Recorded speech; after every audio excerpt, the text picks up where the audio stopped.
Hello, this is Victor. I'm here with an early live this week. I hope I can be with you sometime painting here. I wanted to start earlier to have, yeah, because maybe I will visit the night.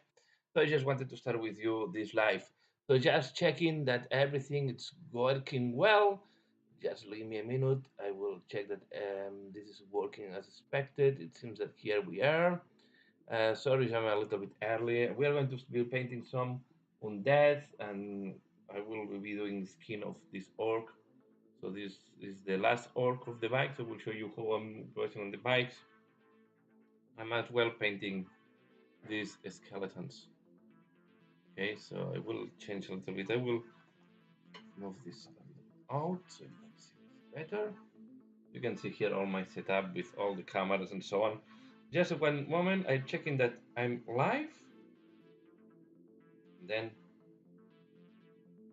want to be sure that I'm not talking alone here. Just go here.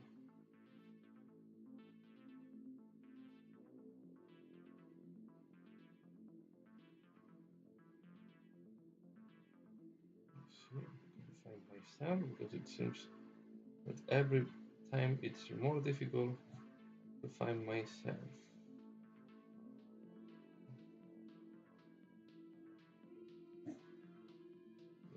Dog wants to bark. It seems that I'm live here. Okay, it seems to be working. So we are going to be ready to start. So I will disconnect this camera. This is just to make the introduction. And let's paint. So I want to disconnect this. Okay, so let's paint here. I hope the dog is not too noisy. So what I've been working during this week, I finalized these guys. You can see them there. This was here. A little bit. I want to move the camera a little bit.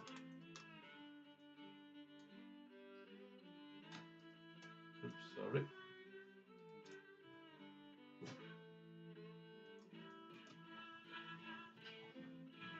No, it's right there.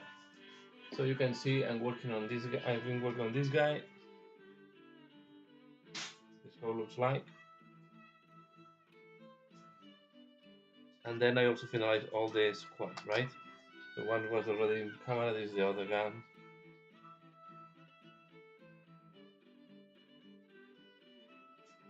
This is here. And then I finalized the second biker of the orcs.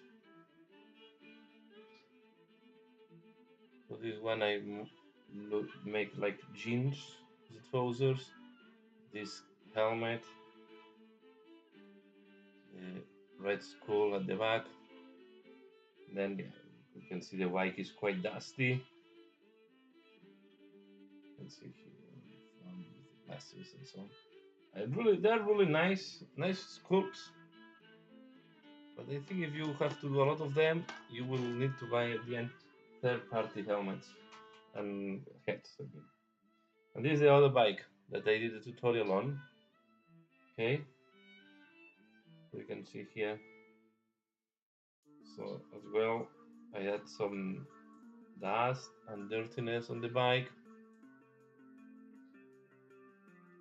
Okay, I know. Let me just do one thing. I hope the music is not too loud. It should be okay. We're going to finalize the skin of this guy, and then I will not work more because I'm doing a tutorial on this guy. So we are going to need to wait until I have tutorial, and we are going to work as well on the brush. So first I will work a little bit on him, and we are going to use the Nihilite Oxide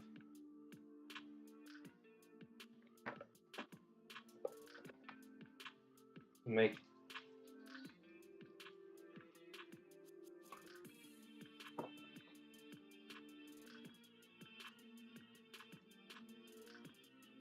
especially on the I'm adding this especially on the shield. The shield, I'm imagining that it's more bronze shield.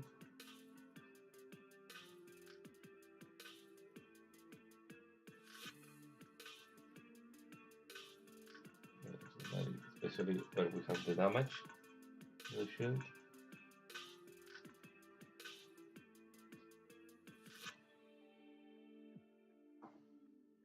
And then we can add that here.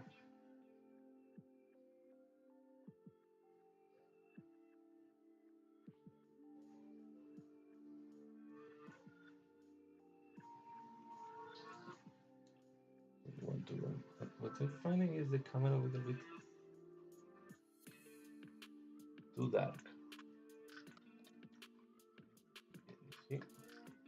I think the problem is because I have the white background, it's not exposing color. Let me see if I can correct this.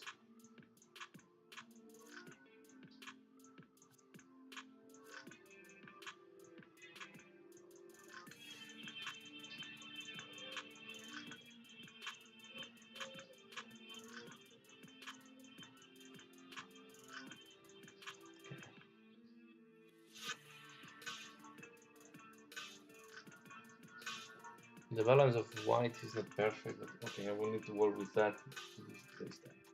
So here you see, we have done the oxidation. I will wait this dries and then I will do the wash, the full annotation. So let's work on the skin of this orc now. This time I went for a more vibrant, full skin.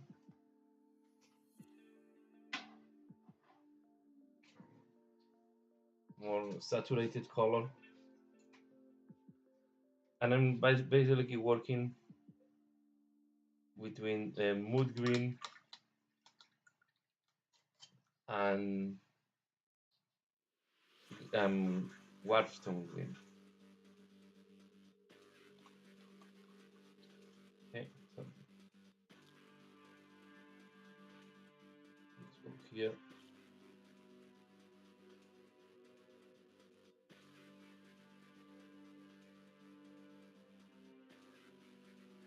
Then I highlight with mood green.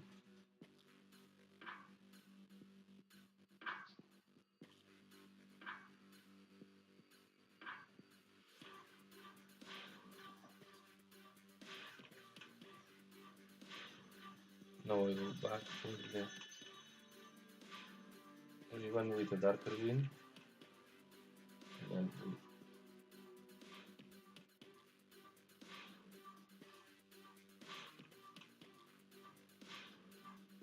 okay, there is a there.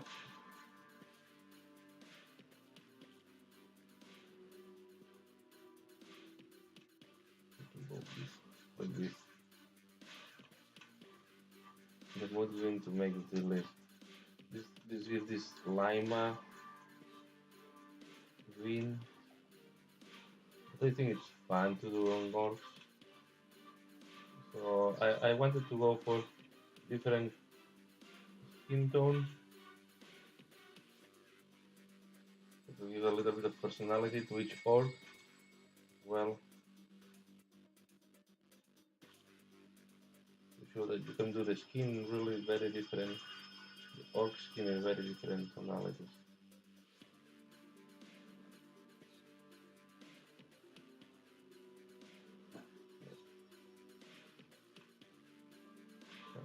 That.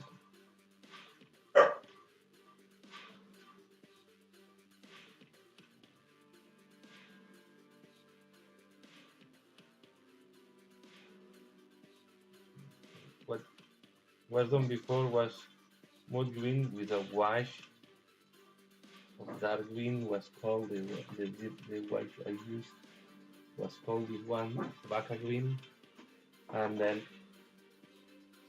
just no highlighting with the mood green and Warstone glow, and then I use as well when needed.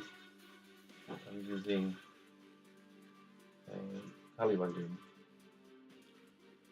And with this 3 greens you are playing.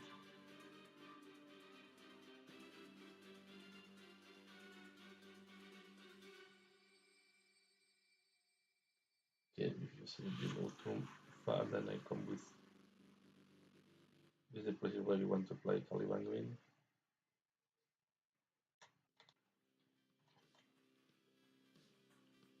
Then I come with a line of Caliban Green.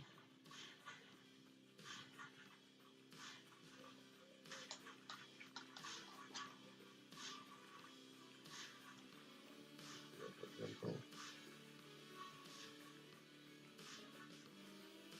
like this. Pop up a little bit more.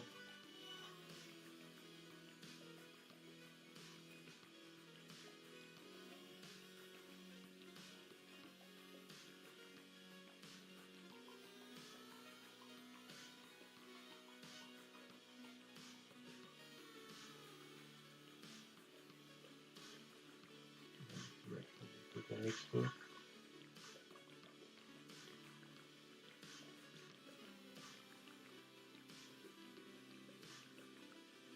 This is very similar how I did the green skin on the blonde bone splitters that I painted for Warhammer Underworld. Now we do again the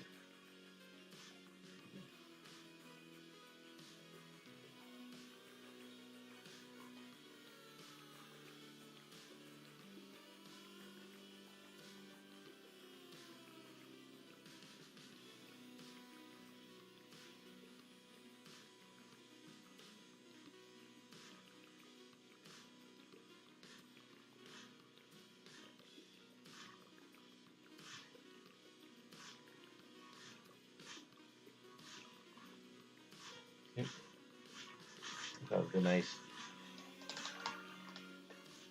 There are parts where you should. Normally, in the face is an area that I recommend to spend more time. The guy, of course, on the musculature, and then you can be more. You can be faster on other parts.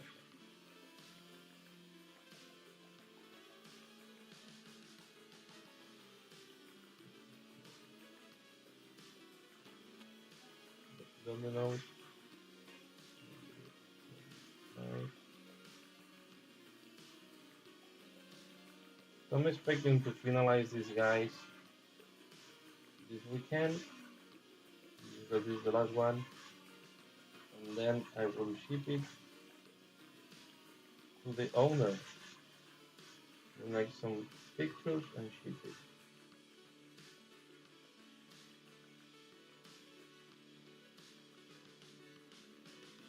It's I remember it's a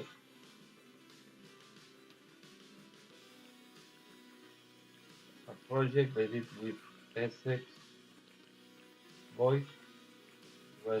I'm painting a unit for him, and I'm painting this unit of War Biker Zords, and he's painting for me a Blue Bolt team.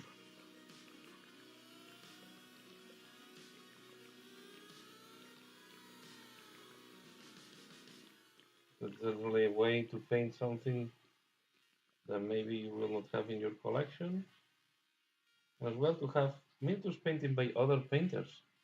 That can be something interesting because then when you receive them, they can be used as inspiration, right? Because every painter has their own style, so you can learn from the other painters always. Even if you think that their painting is maybe a different level than yours, you always can learn because all the painters have different techniques, different tricks that sometimes can drive you for inspiration of doing different things. So always keep an eye on what the others do. This can be a nice source of inspiration.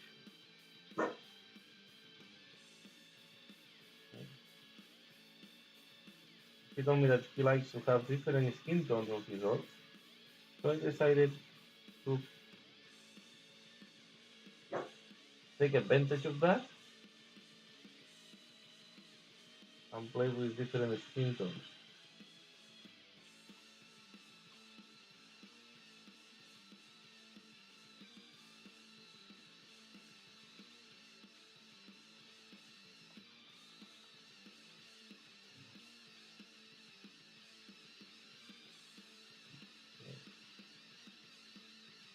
So,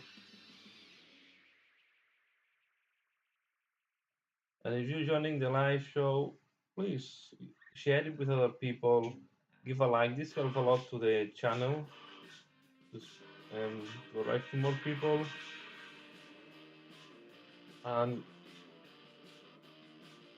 although I'm not doing, it's not a important source of income in the channel. Just it's almost a joke what you get from a YouTube channel. It motivates a lot to see your channel growing.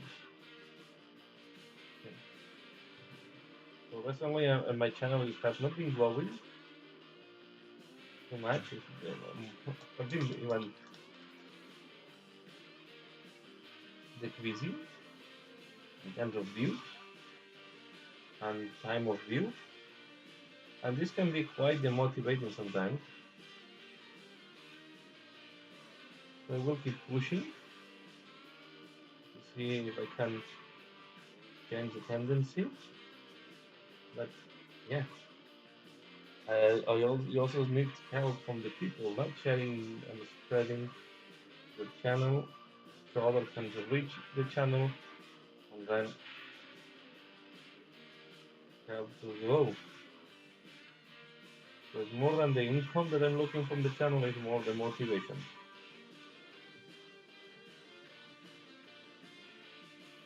I will try to keep doing this YouTube channel as far as I can, but of course motivation is an important factor, right? When and if you put a lot of effort, but you don't see results, then easily you can get demotivated. So it's hard to have a YouTube channel. It's not easy. This is why you see a lot of channels coming and disappearing, and not a lot of these channels are surviving for a long time.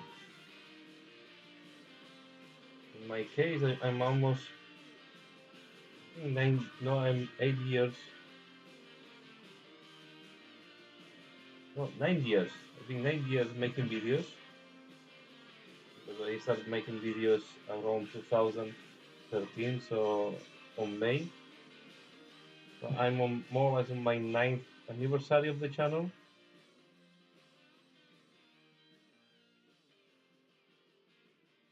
So overall I'm happy. But the last years have been a little bit disappointing.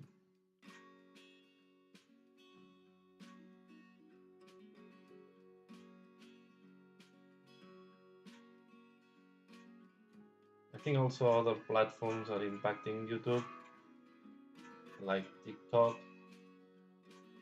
like Twitch.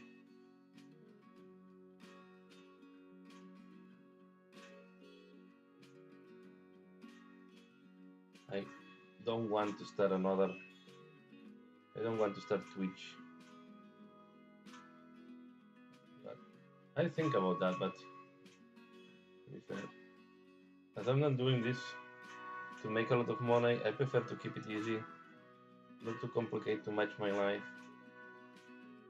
and keep working on an environment that I'm not.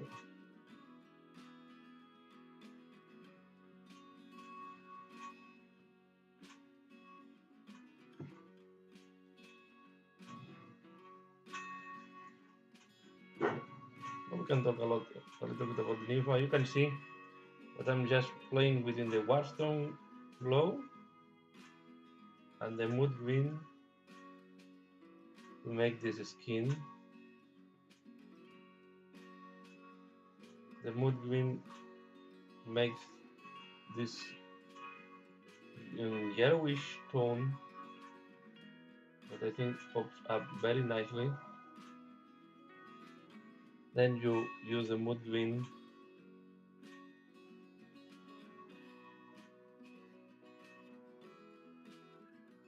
and as you can see, I'm using a mixture. Yeah, I'm always when I'm doing this type of more natural elements, I like to work a lot with between layering and wet blending, right?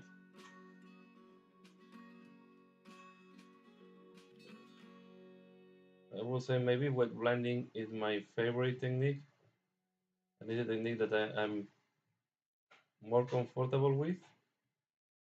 This is why I like to use it in a lot of. I'm using it a lot.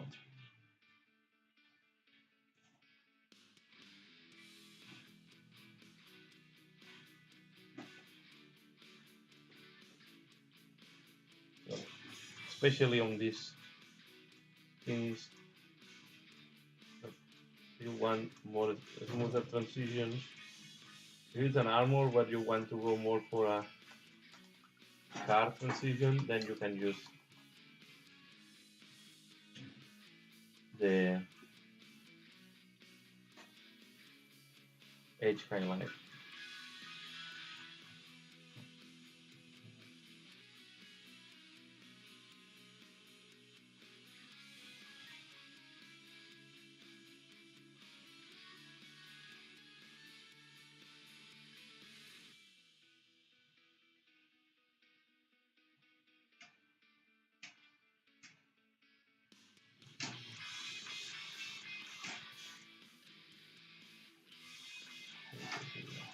So we can talk a little bit maybe about the news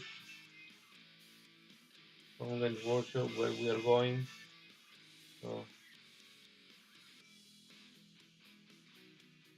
and as well the overall situation of the world, right?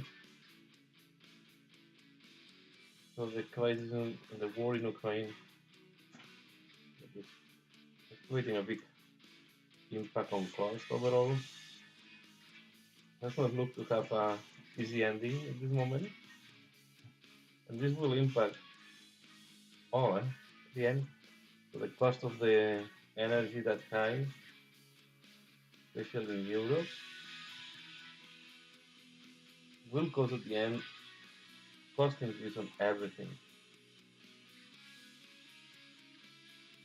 So I'm expecting in Europe there will be in a way a drop in acquisition power because of that. Because if the energy keeps growing or staying that high, this means that also all the things that will increase price, right? Because you need energy to do everything and to transport. You need to pay transport. So yeah, it's going to be a hard year, I think. I'm not. I don't know about North America, but in Europe it's going to be. I'm expecting this, and so I will not be surprised if Games Workshop is even increasing more the prices, or they will lose gross margin. I'm expecting the Games Workshop in the end of this fiscal year, that will be in a month more or less, and another they will have a drop on overall revenue, so on net profit, not on revenue, on net profit, because the transport is more expensive, the energy to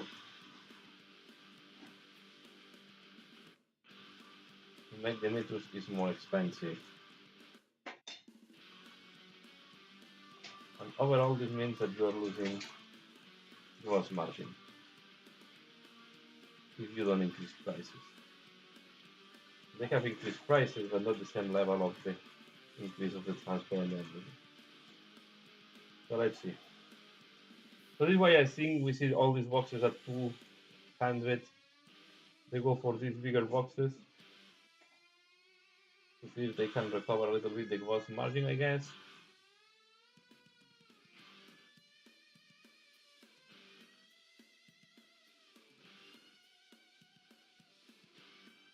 Because normally, if you look, company like any company normally is doing more money on the big packs than on the small packs. Okay,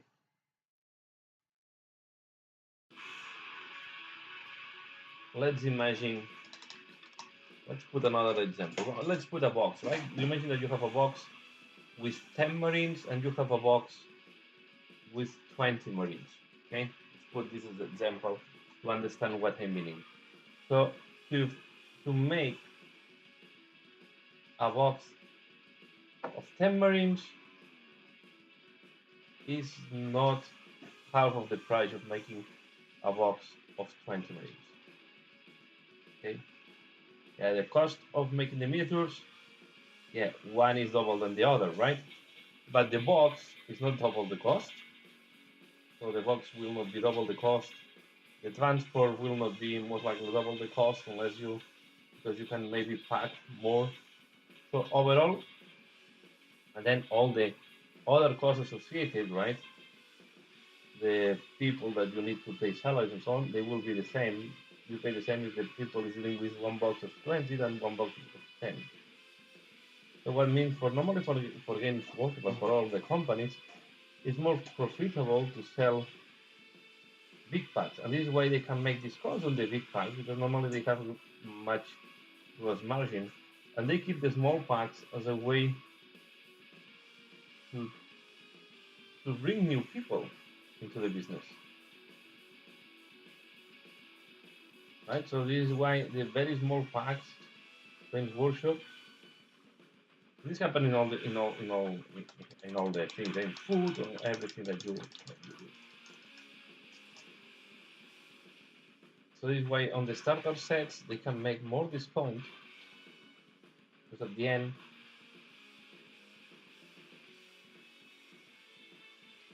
they have more gross margin on these ones than buying than selling a small war value.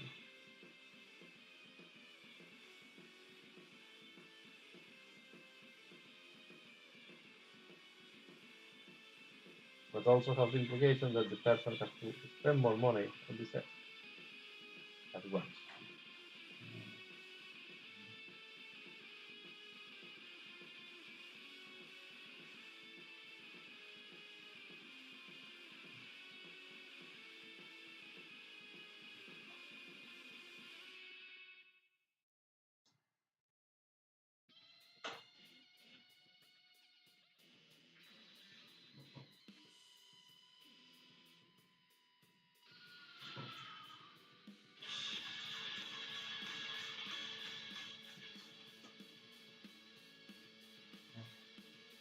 So then there is some things that are disproportionate. I think I still find that if the new box for Horus Heresy is 225 euros, like it's the same cost as the Necromunda. Yeah, I find very strange that you still have the Necromunda box at this price. I find this box a little bit too expensive for what you have. Yeah.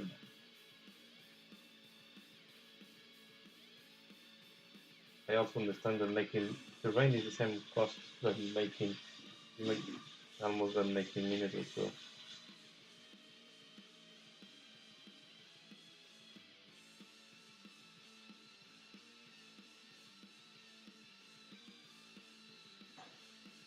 here we have how this skin looks like.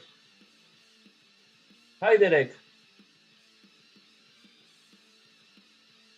Okay, the greens I'm using are Warstone Glow and Mud Green. These are the two greens I'm using to paint, to do the highlights. And then I'm using Caliban Green when I need to do some shades sometimes. If I went too high and I need to make. Then with these two greens, So normally, and I use, of course, I mix them to make middle tones. Sorry.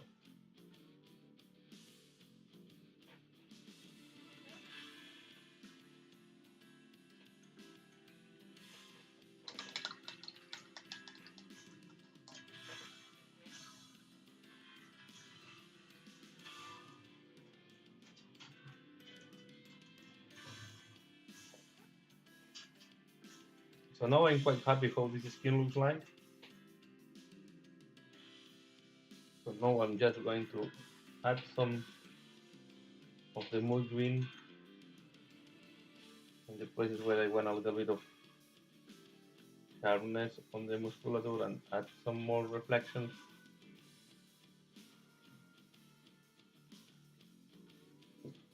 Then I have a question. Do the orcs sweat or not? And this is important because this is telling us how bright or not can be the skin as well. Or shiny, I mean.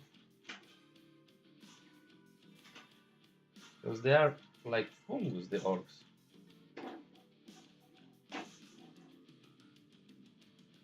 So can be that they are not sweating, they have a different way. Or can be even they are not hot-blooded.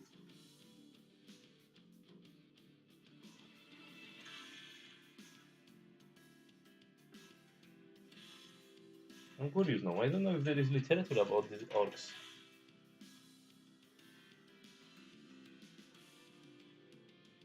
I'm glad that you like it, Derek, and thanks a lot for passing by. So, how is your weekend?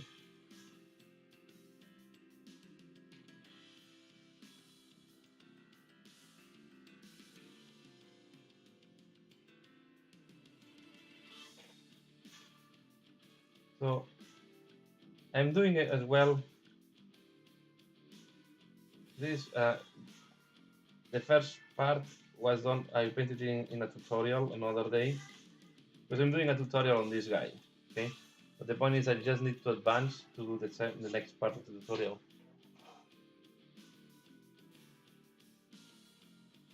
Yeah, I wanted to be early today, just to. Yeah, normally I know that normally I go later, but I was not sure later I will have time to do the live, so I wanted to be early this time because I was not sure if later I will have time. I will be able to do it.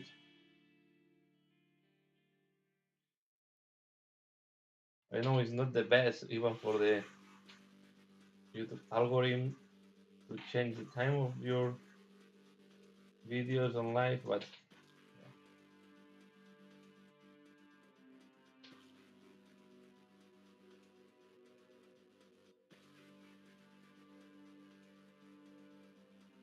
it is what it is at the end. Do it when you can.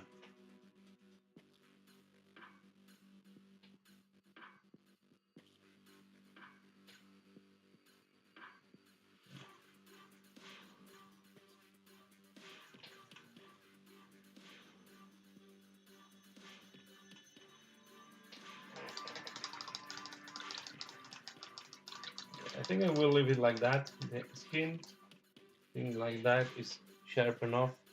And the balance of whites is not that good in this camera. It's more saturated in reality. And we're going to go back to the undeath. Okay, so I'm also painting these ones for from the Curse City. And this is the final look on the undeath. So I go for quite dark red with sharp highlights and then very rusted armor. So all this orange thing is applying this color. I'm trying a technique using the Grid Tone Orange over the metallic. And then now what I'm going to do is I'm going to apply Agate Earthshade.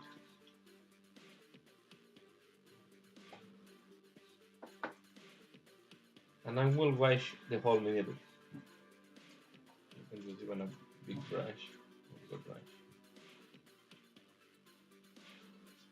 I'm going to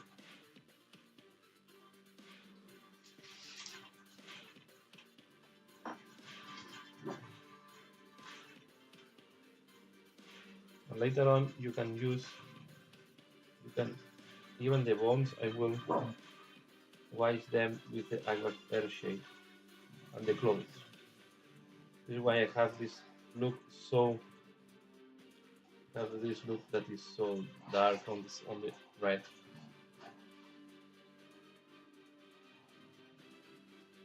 And all the colors I use are except the metallic contrast paints because they give this pre-shading that it's working very well. I really like a lot I'm using a lot the contrast paints. I get used to them very fast, and I think at the end they help a lot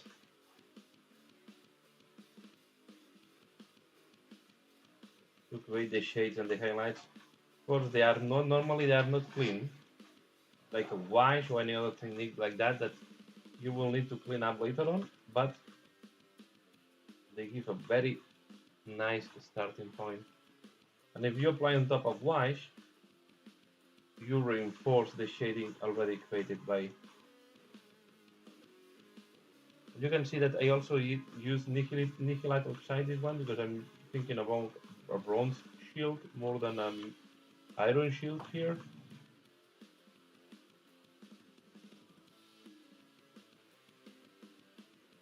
To give this look of old to these guys.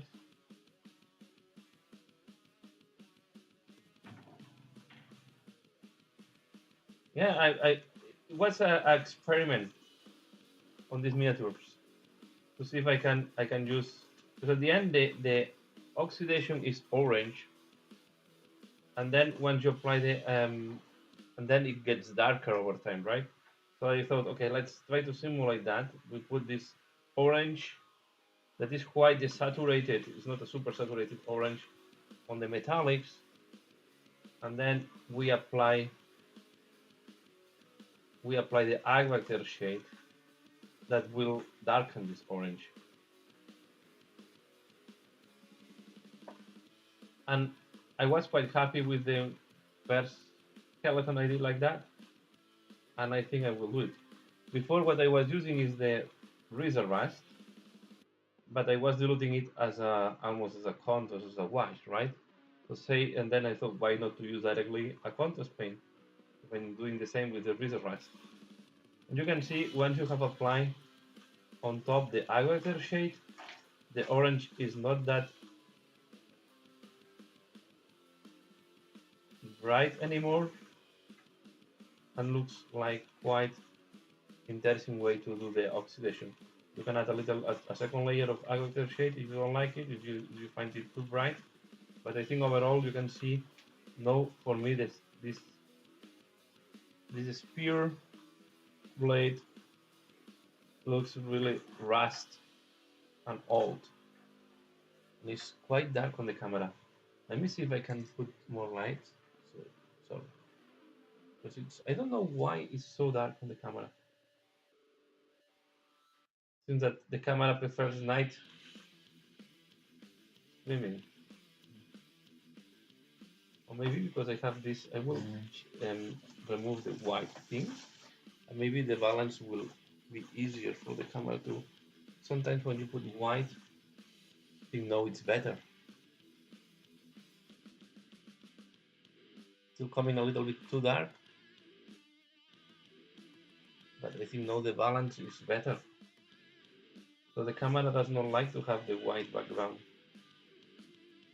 But I wanted to do because it's very messy, not the background I have here. So maybe we'll need to look for a. And I don't want to have a black background. Maybe I need to look for a greenish carton or something like that.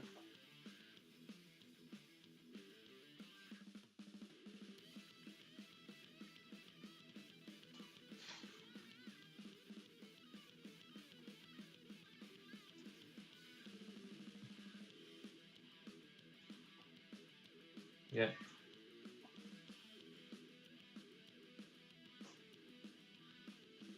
So you can see how the armor looks like now.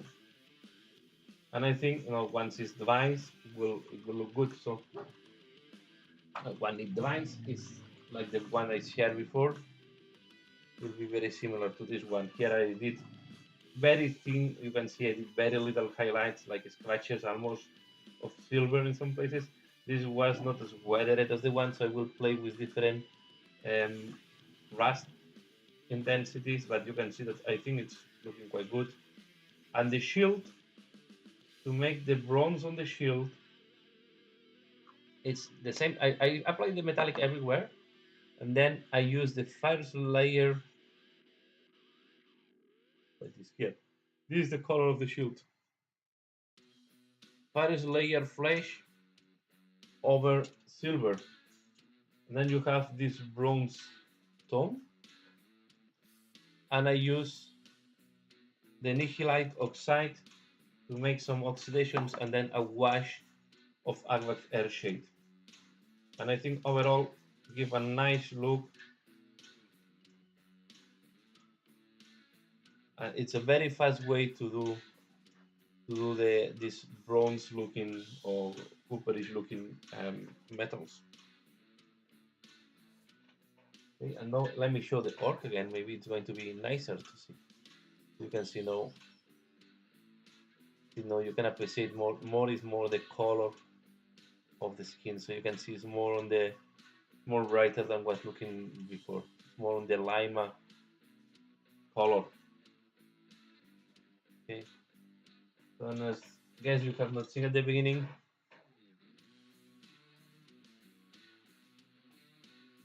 this is the other orc biker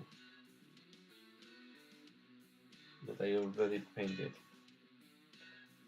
You can see I did this helmet with this retro looking helmet, but then as you can see, I add a lot of weathering, dirtiness, and if you see some like bright points, it's because I'm using the how it's called this, the washes, the gloss washes to make like oil stains here and there, because it gives this glossiness that the oil will give some parts.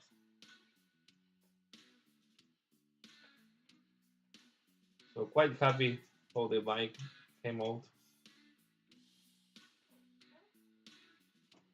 Here we have the knob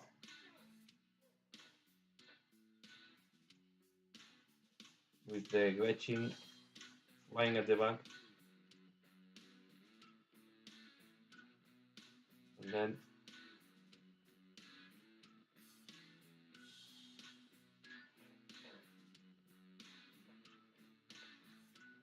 so I'm really happy how these bikes are coming out.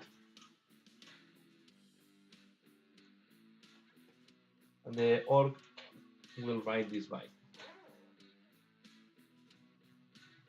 So all in my video I explained how I did all this thought here, the dust. It's mainly playing with the pigments. In that case, I did not want to paint the grid of the light. I wanted to look like it's the light is on.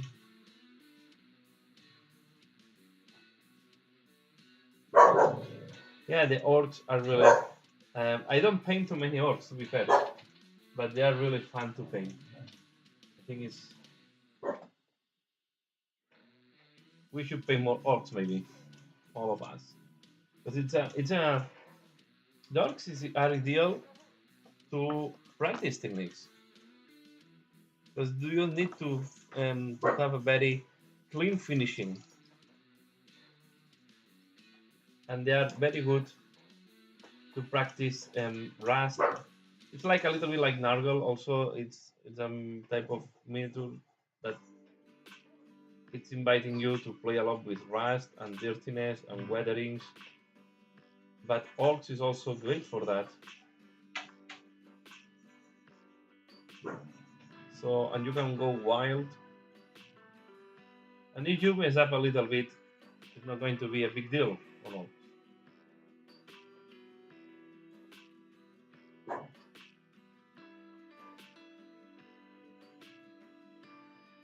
And zombies and skeletons. Zombies are great to make crazy skin tones. I know it's very white, this one. So what I'm playing now, I'm using the Skeleton Horde color, the contrast paint, to make the bones. And I think it's a great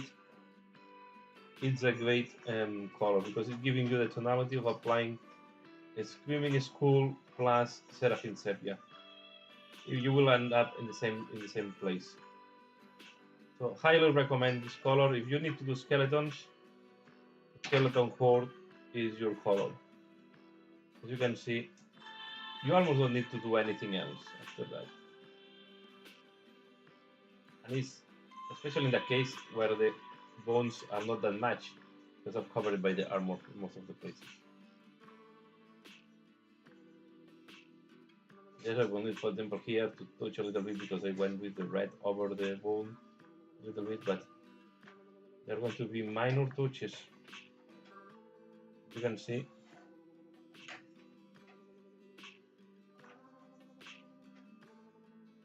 The only thing when you're painting with contrast paints is that you have to be very careful when you do the next color, because if you touch with the next color, they will mix up. It's not like regular paints that you can paint. You don't need to wait that the next one, the previous one is completely dry to do the next one. You have to be careful here because if it's not completely dry, then you can make a mess. In that case, the risk is very little because I'm going to do with wildwood.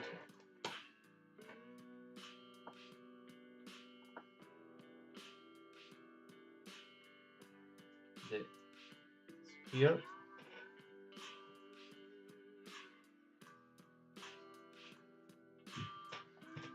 These skeletons are nice sculpts.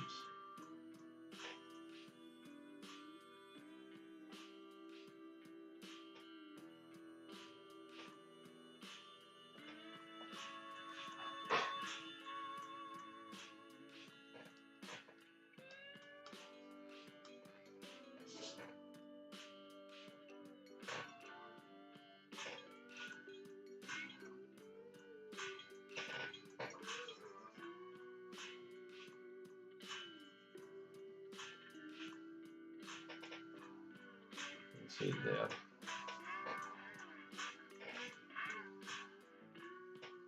To be fair, the miniatures from the Curse City are quite nice in this.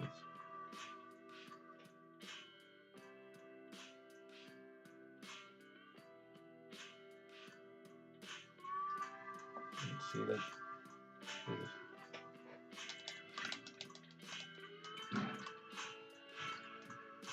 I'm going to as well the wood here on the shield. It's curious that they're using wood instead of a leather thing to hold the shield at the back.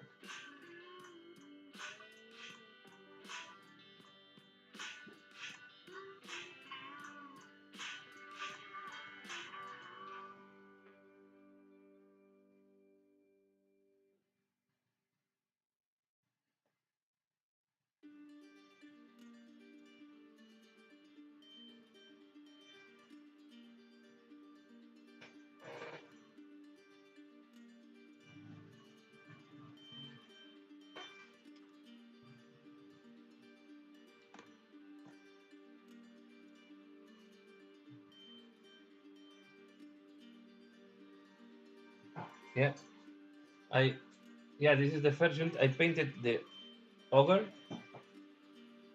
the hero, the corpse eater, I think it's called the nickname. and I paint the rats. Oops, rats. Now I'm into the skeletons. I will combine them with the stone cast, and then I'm also thinking I want to paint one of the new. This is the point. I have so many meters that I would like to paint soon that sometimes I'm losing a little bit focus of the projects.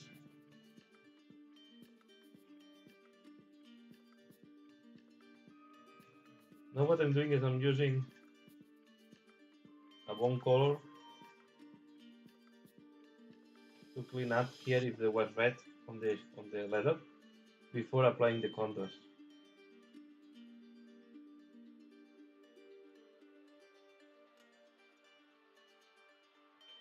So I want to apply a snake bite leather of the leather. Snake bite, sorry, it's not called snake bite leather. Snake bite or snake bite leather? No, this I think it's called snake bite leather. So I want to apply this. This is the one I'm using to make part of the leather.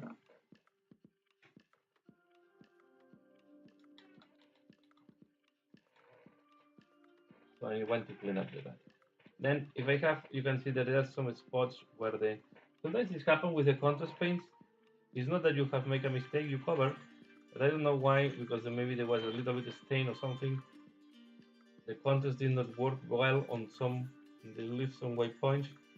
In that case I'm using some red to clean up, and now I realize that there are some parts. So.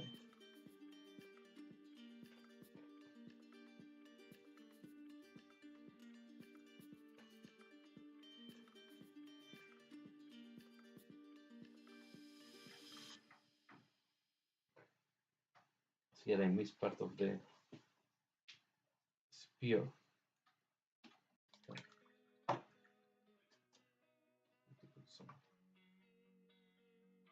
Here.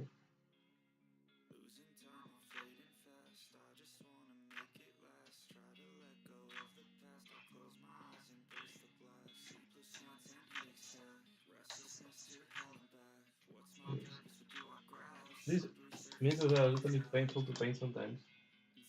You don't have good access to some parts. But you don't want to paint them in sub-assemblies, I think. So at the end it's a little bit of a compromise.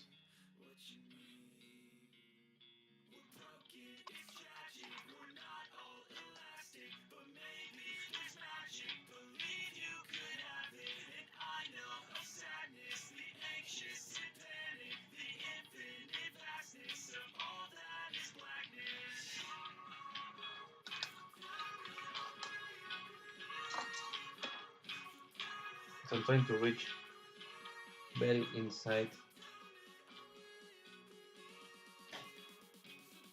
on this side.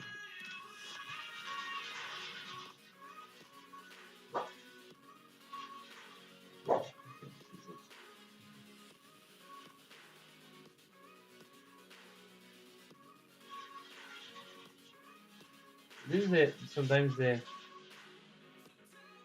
watch out when you're priming in white, because if you miss anything, it's much more visible, right? When you're priming in black, if I have missed this part, nobody will notice. But when you're priming in white, anything that you miss, it's white and it's super visible.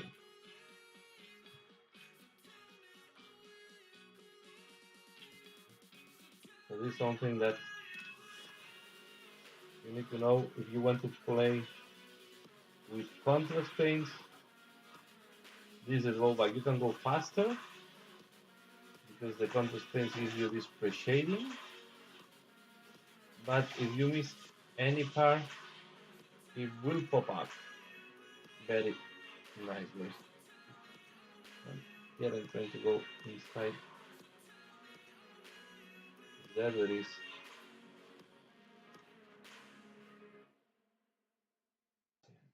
Although this is not, will not do any highlight, what is still visible from outside a white part, and now it should be covered. And there. So this is the tricky part when you're painting with white or almost white priming.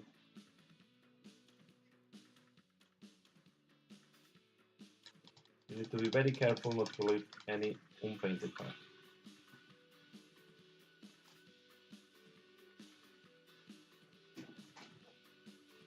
Yeah, Snake by leather is very nice leather. I agree. I like two. I like the Snake by leather for light leather, and then I use Zygor brown when I want a darker one. But I was using as well the old Snake by leather in the past, when it used to be a normal paint. You can see it will give, because it gives you the leather almost done.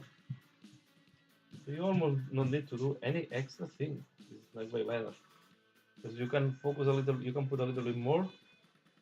You can see that the bells are having the middle dark, and the edges, the edge sharply. You can see. You can look like that, and I already have.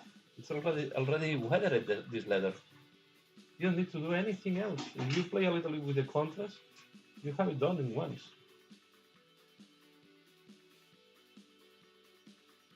Yeah, I agree with you. Maybe one of the best contrasts, eh? The Snake by leather. Maybe one of the best contrasts. You can see the the bells are done in one go. You just wait that they dry and they will be nice. So I think it's a little bit of witchery there. This is the same, it was a Snake by leather, one go. You can see. But you need to do very little. So this is dry now. You can see the Agrax air shade has dry. And now with the darker tone, all this oxidation and things, here is really weathered this one. Maybe I did too much, but you can do now a little bit of metal scratches and you will eliminate some of the heavy weather. But really the spear is already damaged everywhere, so it has holes everywhere. So I was imagining that also will be very oxidized. Okay, so let's work on the red. Maybe it's more interesting to see now a layering on the red. So for that I'm using Corn Red and Mephiston Red. And as well I have, they call it red, but it's Wild Rider Red that is almost orange. Okay, and I have these colors in my palette. So these are the other ones, Mephiston. Where I have the Corn Red somewhere here. Yeah. Okay, so these are the main colors I will use. And the other thing I use for the shades, I will blend this with red. Okay, this is how I do the shades on the red.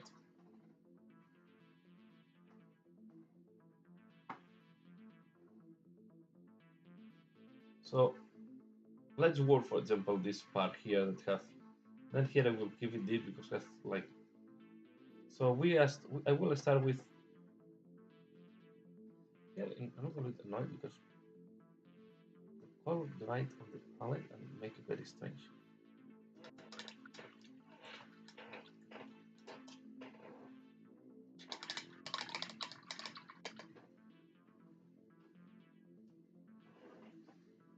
So I'm starting with Corn Red.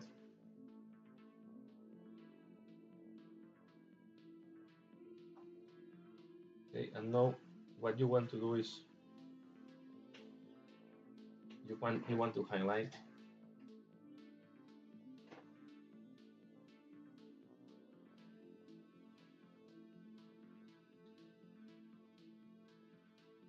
Like that, for example. You can leave texture even.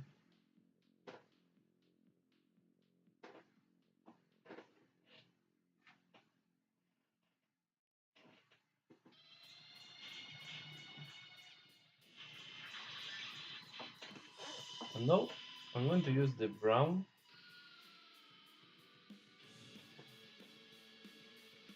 Okay, this is the Rhinocide. With the dark part of Rhinocide, I will take the full red. I will start pulling it into the Rhino sky.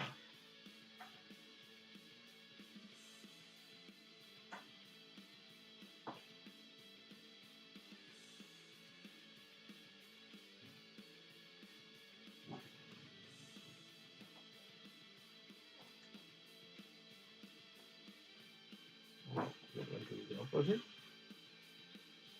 So I'll just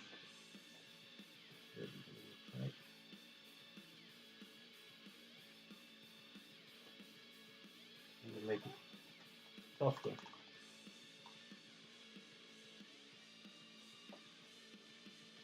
Now we take the Mephiston red.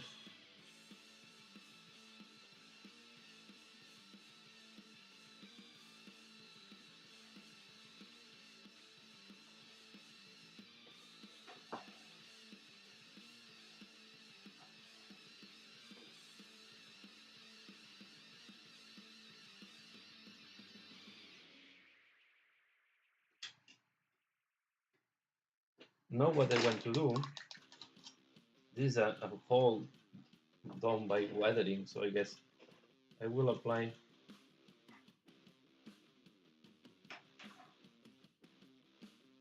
a little bit of Rhino's hide around the hole.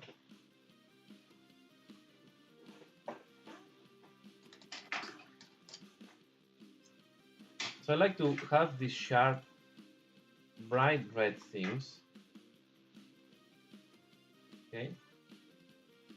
So this is a complicated part of this glows, but you want to keep the weathered look. So this is why I'm using the Rhino's hide to help me to keep this brownish look.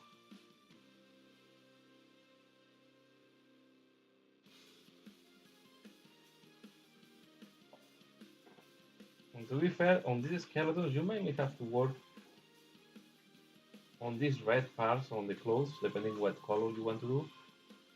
Because this is the most, and the armor, right, is the most important thing on these guys.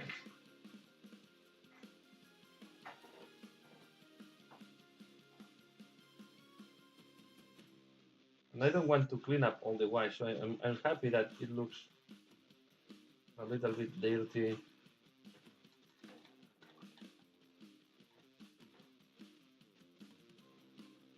Just the most visible part is the ones that you want to make. You want to make some to pop up. And then if you even need to go brighter, is when you take the Wild Rider red.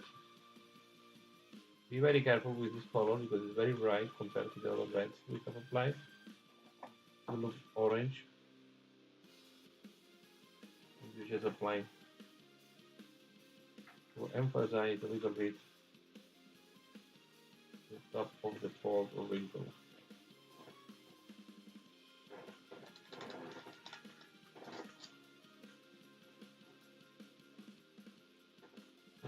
Another one that you want to highlight is this part here.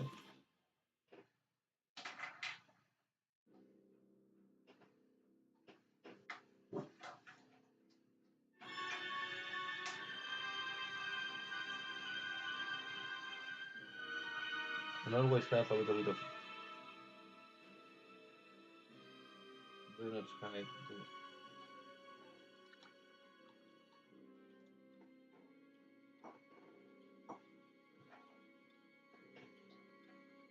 there are some colors that I think that every painter have as a favorite ones, right? I mean, Rhino's hide is a color that I use a lot for a lot of different things, not only for browns, but it's a color that is also helping me to do weatherings, helping me to do shades. It's a very nice dark brown. That and then you have as well all this agate shade, and there are colors that are almost for me a must to have in my collection. And then there are colors that are more depending on what that you're painting. But Rhino's hide is one of these colors that I really love.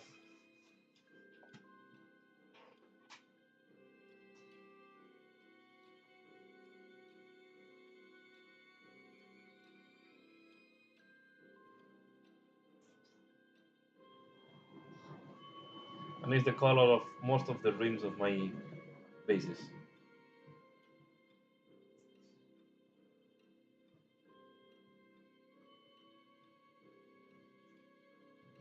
Here, right, all right, I mean.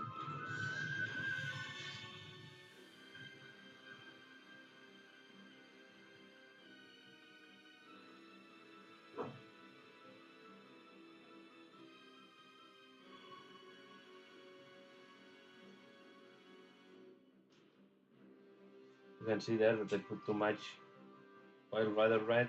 It's really orange, looking too much, too sharp.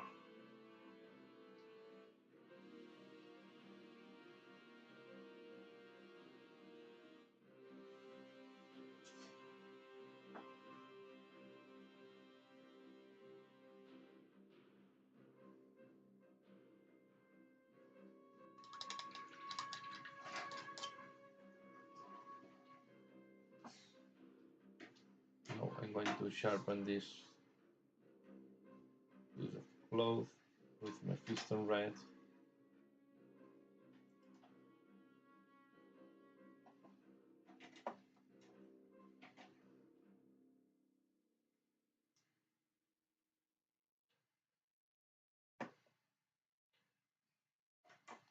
Also, wait that sometimes that it dries because the red can look brighter while it's wet.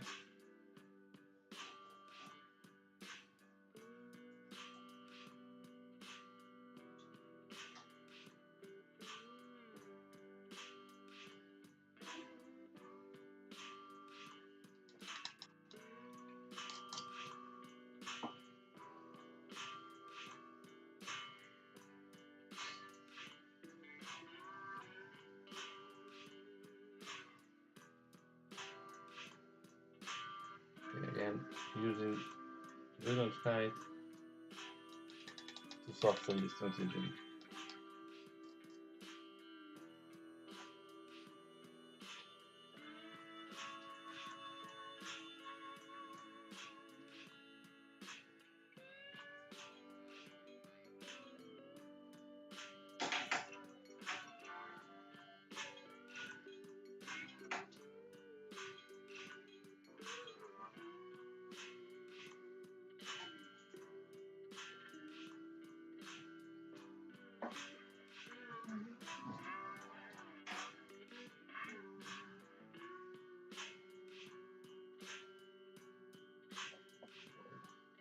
I'm going to apply a little bit of corn right there.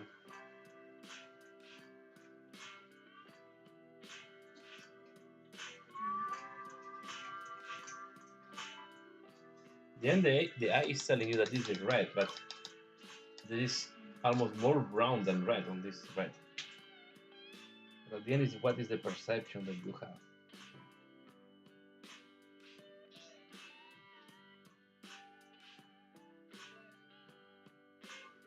And this is the problem of the black sometimes. Even if 90% is black, if you do a very sharp or very strong highlights on grays, the eye will tell you this is not anymore black, this is gray.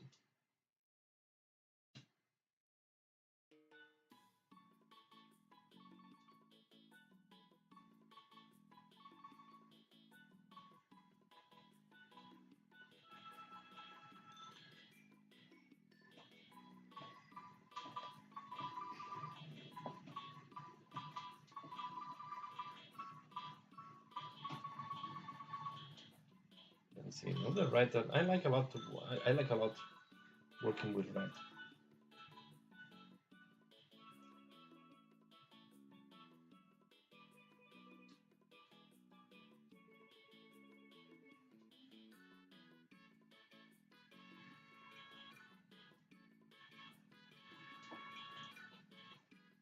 What I'm still hesitating if this will be a starting point for a Soul Blight army.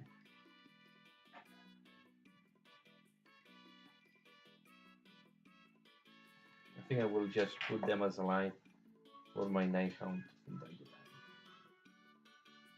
time. Donai Hound does not want to work with allies. They depend a lot on the internal synergies.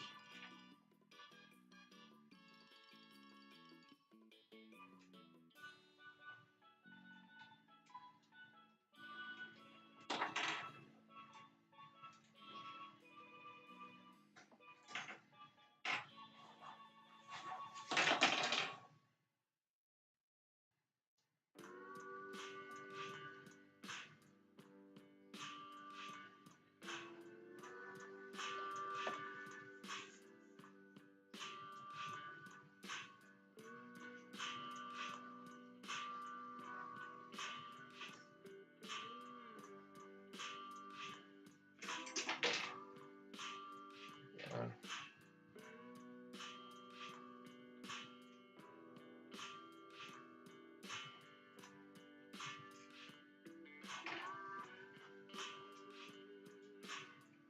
are you working your way through the Curse City models? Which are you planning to do? Yeah, I'm going to do. I'm planning to do the whole box in the next weeks. So if it's possible. So this is my plan, and I will try to do tutorials on almost all the miniatures. So if you are interested in a specific miniature, let me know because I can advance the tutorial for that miniature. Well, tutorial or videos where I share how I paint them, right? The next one I want to do is the skeleton tutorial. Okay, so although I'm painting this one here, I want to do as well a tutorial how I did the skeletons. My idea is to cover the full box. I'm also have this guy here, the Q. So I like a lot this guy. So I will also do a video on this guy, on the novel. Okay, but my plan is to do, if I can, tutorial on all the different miniatures. Hi, John. Thanks a lot for passing by. What size of I'm using? It is a brush that have lost a lot of the things. Okay, it's too thin, and I don't remember the number. It's, as you can see, it's completely delayed. It's a Wilson and Newton brush. Let me see because I have my next. I have it. I lost it. Or I bought. I think it's a 000. If I'm not wrong. I have to look for the other brush. I think it's a 000. Just give me a minute.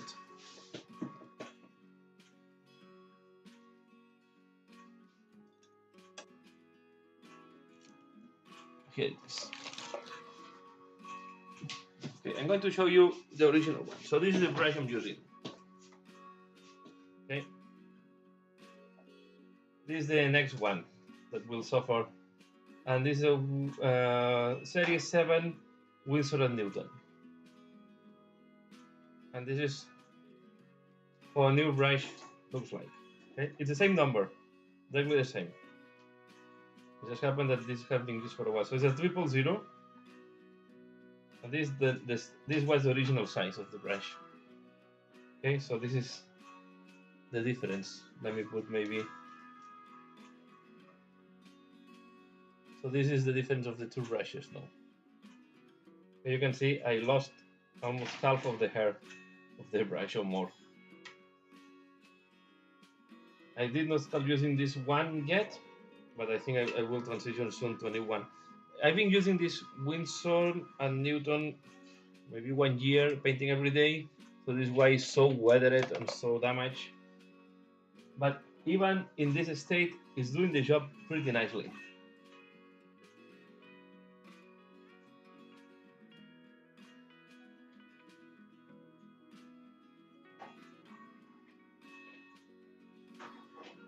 Gorflav. Okay, I will do Gorflav soon then. I will do maybe the skeletons and Gorflav later, after the skeletons. It's not a problem. So, yeah. I know that today I'm coming earlier on the live show, but it's, yeah, sometimes I need to adapt when I have time to do it.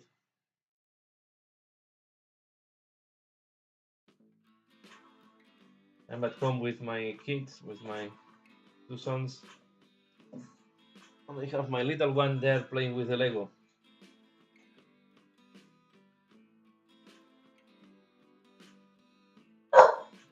Then I have as well the dog making some barking at the background.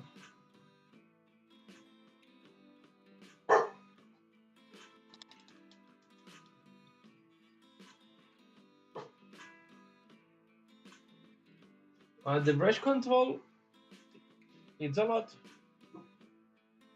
of training, at the end.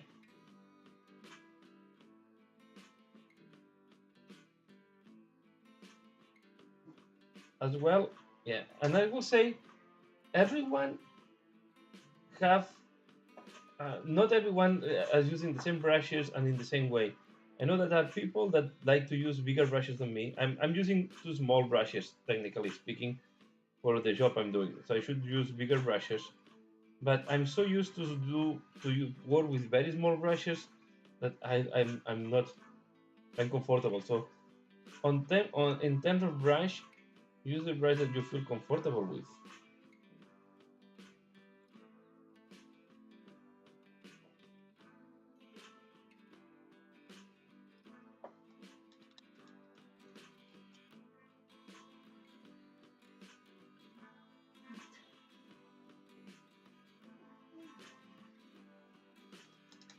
Yeah, I just use a little bit of black to sharp this. I think the red is okay now. I think the red should be okay.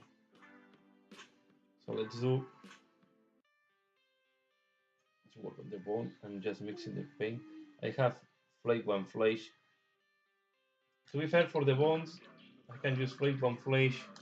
I can use sharp T-bone, or I can use screaming skull. So any of them, it's okay. I always went more for the yellowish bones than for the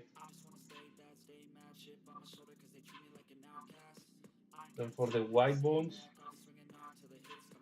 Which one I always like more on the brown tonalities.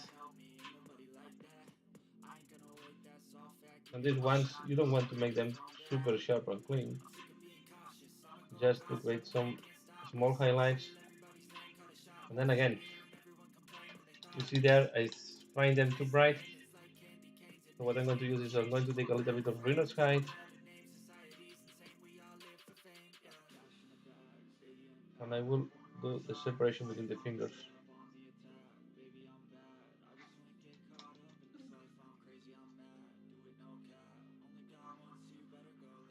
Always have your hand, you have control, you have to have your hand resting on the table.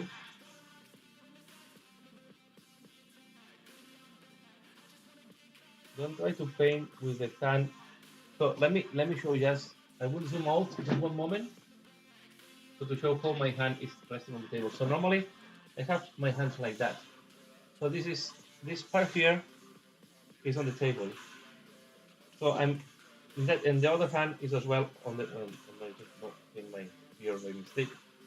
And the other one is as well resting on the table. So I have both hands completely on top of the table. In that way, you have much. If you try to paint like that, floating, it's very difficult to have brush control. So if you want to have more brush control, both hands resting on the table, take a posture that is comfortable to you, and just approach slowly. But both hands on the table.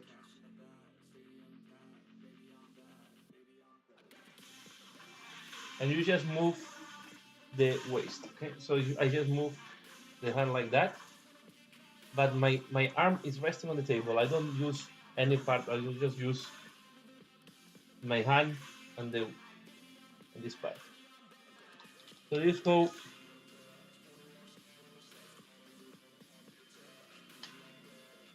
how you do, how I have much control. If you try to paint without the table or floating on the air, it's going to be much difficult. It's almost impossible to have brush control. So it's very important that you find a posture that is really comfortable for you, and you only move your hand, you don't move the rest of the arm.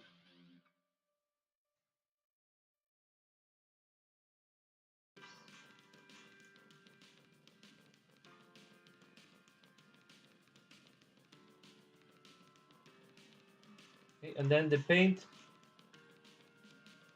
I like it. Yeah, also there is another, the paint, the whole thing is the paint. It's also depend on, normally have to be thinner than the pot, right? But how much thinner, it's also very depending on each painter.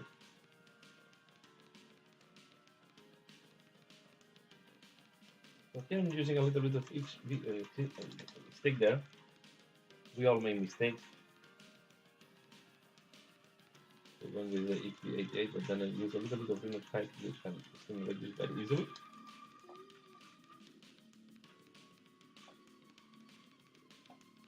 So if it's needed darker bone, I use maybe a little bit of each V88 in the places where what I'm doing just now is to create. You don't need to highlight everything, just here and there.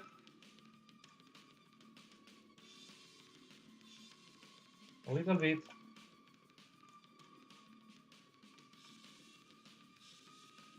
So you want the bones to look weathered, but not brown or completely, right?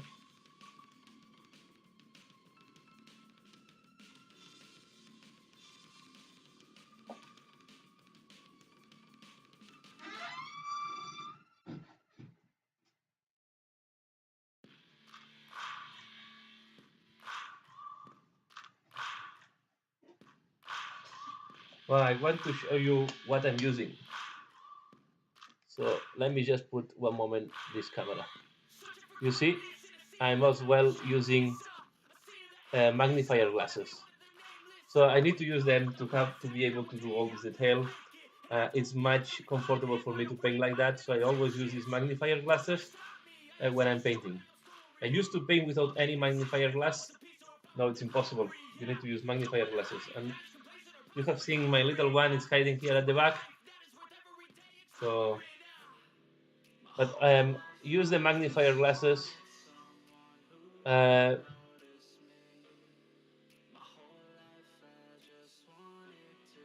so the important thing is the two hands really resting on the table, magnifier glasses in my case, and yeah, and practice at the end. But always find the posture that is comfortable to you. Technically, I'm not holding the brush in the correct way neither. I remember that I was, yeah, I was with a person that have studied art. He was surprised how I was holding the brush, but at the end, it's how you feel comfortable, I think.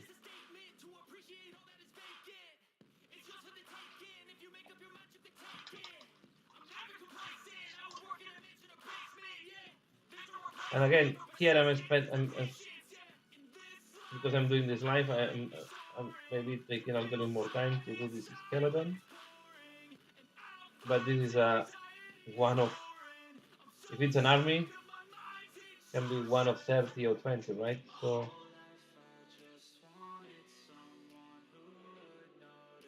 always we need to think how much time we want to spend on each miniature.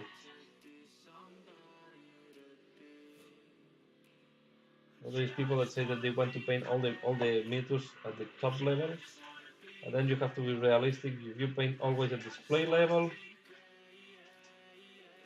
it's going to be take a long time to have an army painted.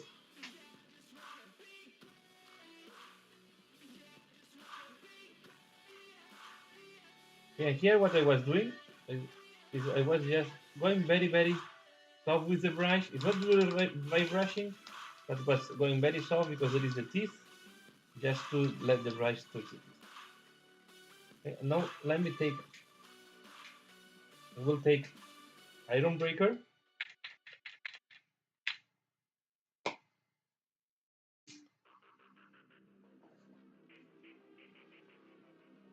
And now what you can do, I'm taking a little bit of Iron Breaker, I clean up the brush with very little.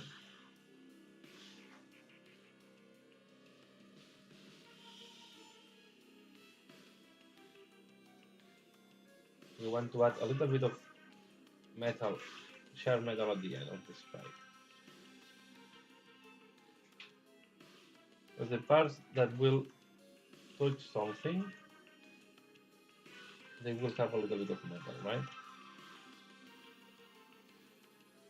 You can do second wash if you want after that.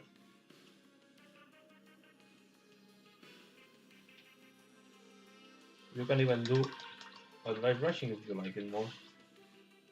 But I just wanted to give, take a bigger brush. Hi SX!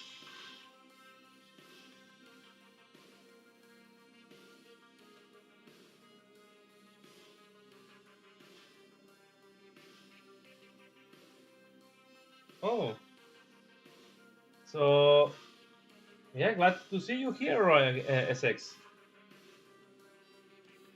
So let me show you, maybe you want to see your orcs, how they are looking like.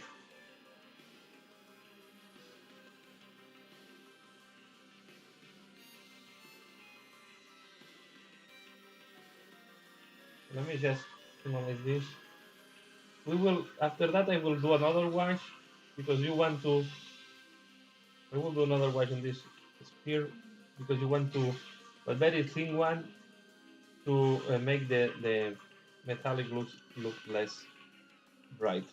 Okay, you don't want this brightness. But here you can go, it's not very brushing, but it's almost like that, right? Because you want to,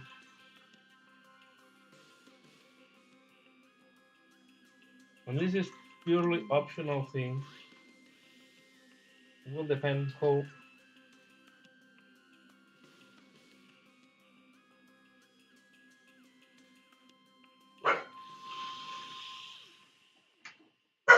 Yeah, each time the neighbor dog is barking, my dog is also responding.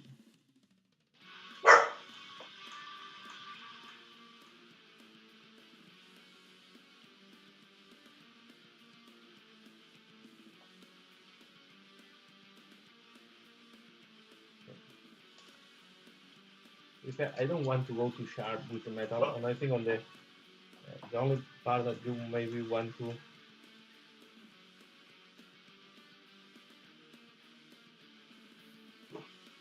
Thank you, Clint. I'm glad that you like. So I'm going to just touch some of this.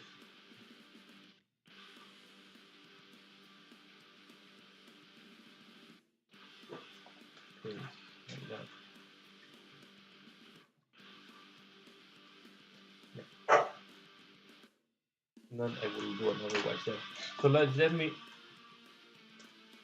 So this is a second bike that is done.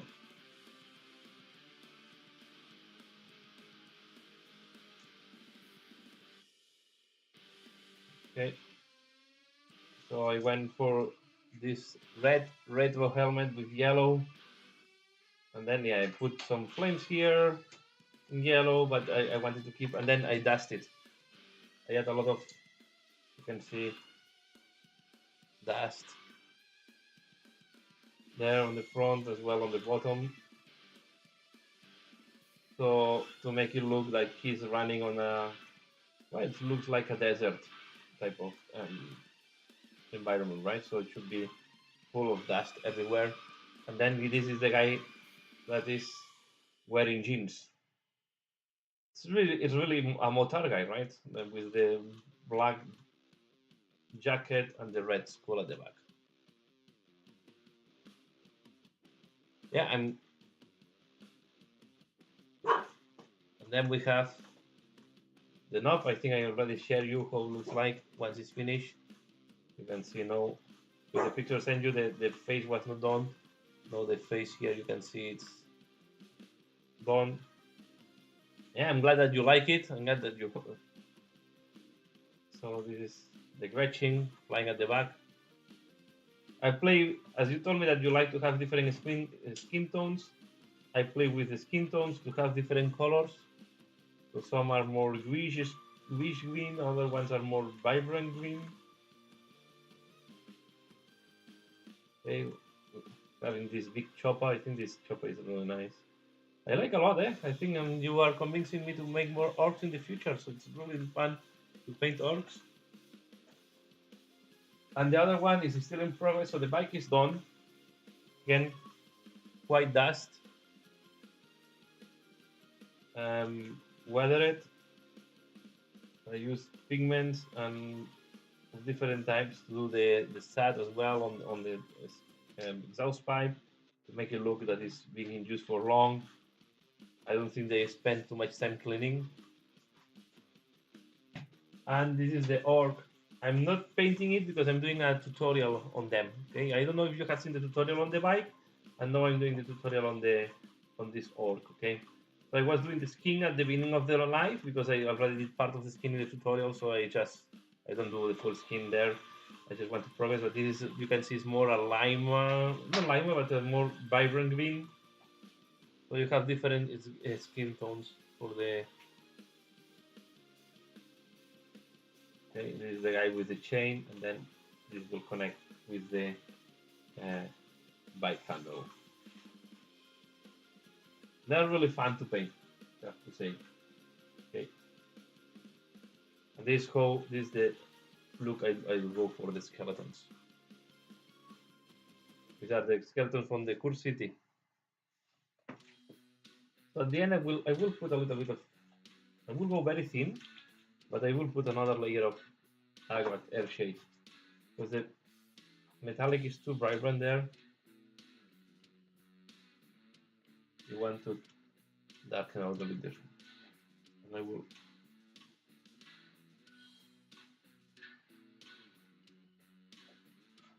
Because at the end, what I try to do in a way is to reproduce what will happen, right, to these metallics. So they will be polished, then they will be rusted, dirten, and then they will be scratched in some places.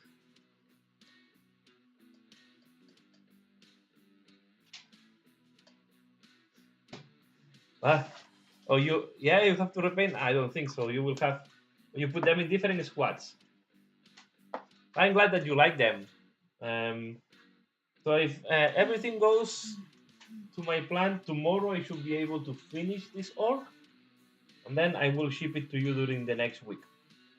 During the coming week, I will ship it down to you. So then you will have it at home soon. I hope in not next weekend, but during the other week you should be able to receive them.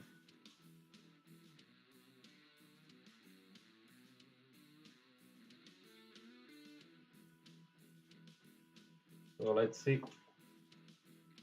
So I'm glad that you like them. I will make as well some pictures once they are finished, as I like to do this showcase of what I'm painting, so you will be able to see them as well in nice pictures. And I don't know if you have my Instagram account. I will put pictures in Instagram. So I think you can find my Instagram account and link in maybe in the description. If not, I will put it or in the. But I have as well Instagram. Don't worry. I don't want to put any pressure to you. I just wanted to, because I'm painting. It's more because I want to continue with the other projects that I wanted to finalize the orcs, and I know that I'm painting a lot, so don't worry, no pressure. I will send the vibes to you, and you go to your rhythm. You paint when you can. Okay, I understand that not everybody have the time I have to paint.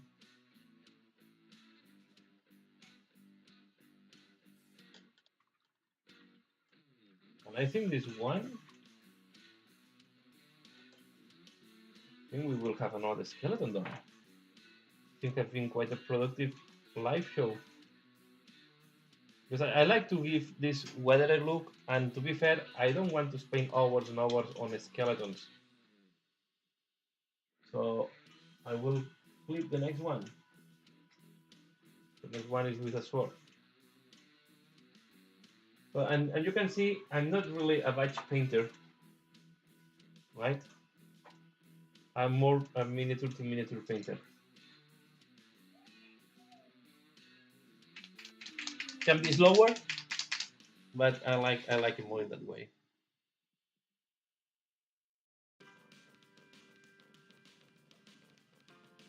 Yeah, you enjoying the course? Yeah, I think it's always fun to do something that you normally don't do, right?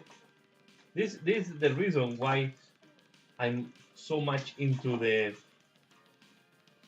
part into the Warhammer Underworlds, because each warband is different from the other, right?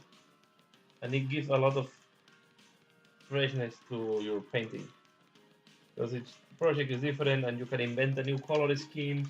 You can play with the colors. You can do so.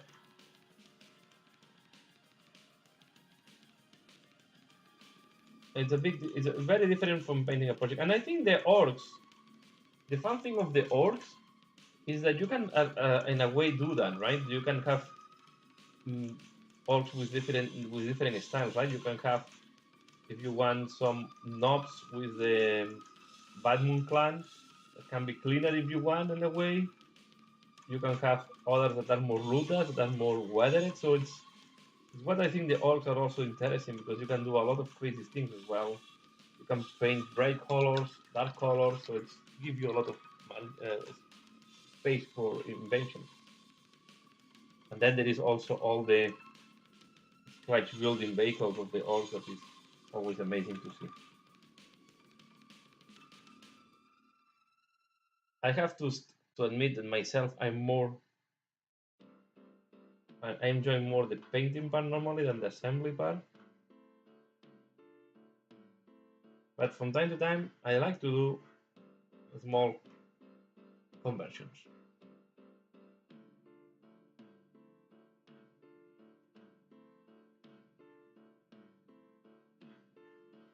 As you can see, the metal I'm using is the iron breaker. So I start with quite a bright metal. It's a medium tone, right? You have the Runefang steel that is much lighter. Then you have the lead belcher that is much darker. I prefer a medium tone, medium intense metal, because as I'm going to apply a lot of washes and weathering, it will become very dark, right? So you don't want to start with something that is very dark, because then you will lose contrast.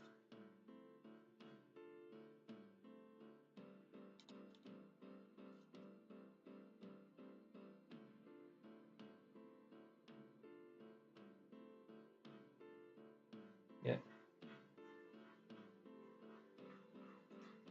I have orcs. I have the orcs from the starter set of the second edition, pending to be painted since second edition.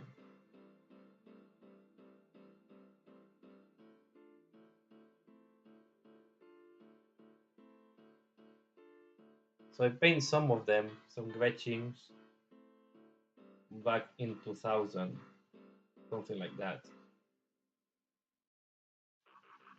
And then I did not paint too many orcs. And then I paint some orcs from Gorka Morka, because I have the Gorka Morka game.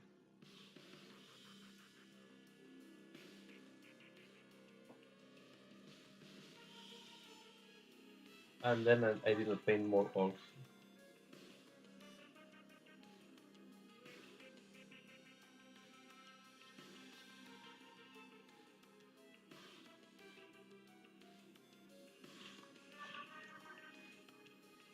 Um, when I'm playing this, is quite try to finish quite a lot. The Iron Breaker.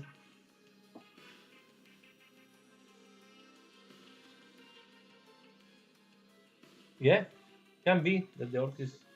Well, orc is one of the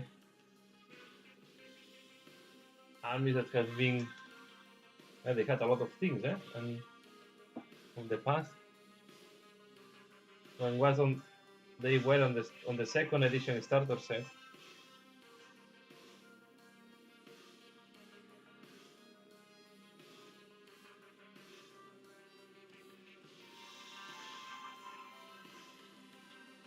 And Gaskell Tracker has been around almost with, at least from second edition have been around Gaskell Tracker.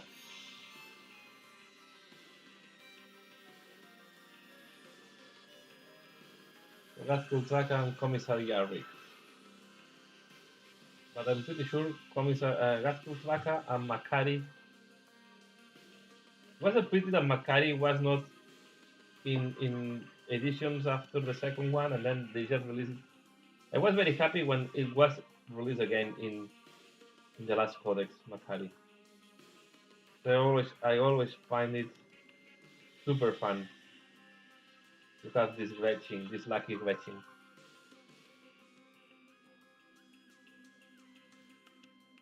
Okay, the metallics on the skin of the skeleton on this guy. Okay, so this is the same iron breaker. Okay, so I apply the same iron breaker.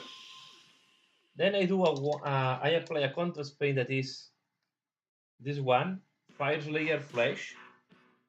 And with this Fire Slayer Flesh over the iron breaker, you have this type of cooperish bronze color. Then I use a Nihilite oxide to do all this type of weatherings. Okay, I use Nihilite oxide to do all this greenish bluish weathering that you have there.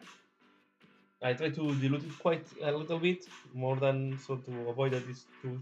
And then I wax Airshade on top. So, but the only metallic I use is the same iron breaker that I'm using for the rest. So you can see I will apply this iron breaker here, and then you use the contrast paint to change the color from silver or iron to copper. So let me see if I can, because I don't have too much time now because it's already 8:20 and I think I will need to start preparing the dinner of my kids.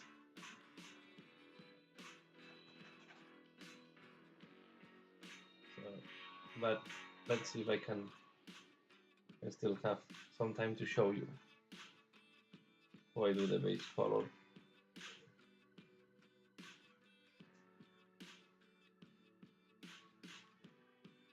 I like to play a lot with the contrast paints. I'm experimented a lot with the contrast paints. I think it's, since I have the contrast paints, also to do gold, I use Agaros Dunes over silver, or I use Snakebite Leather if I need a darker gold. So silver is your neutral color. You can use a darker silver or a brighter silver depending on what you're looking for. But I think, I mean, I can use Iron Breaker or a lighter silver than Iron Breaker.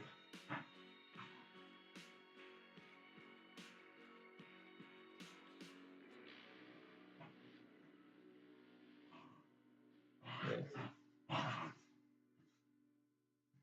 You see some noise, it's my son playing with the dog.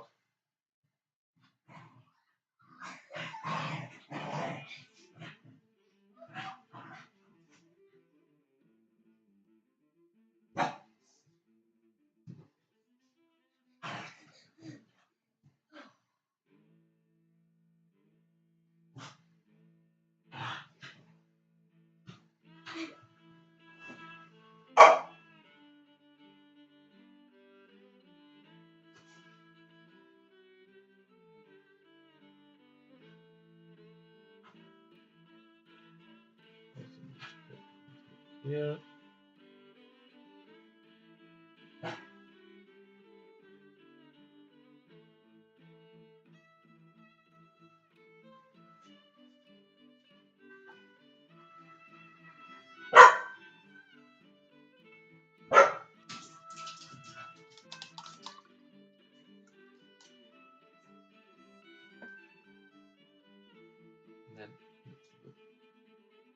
Close.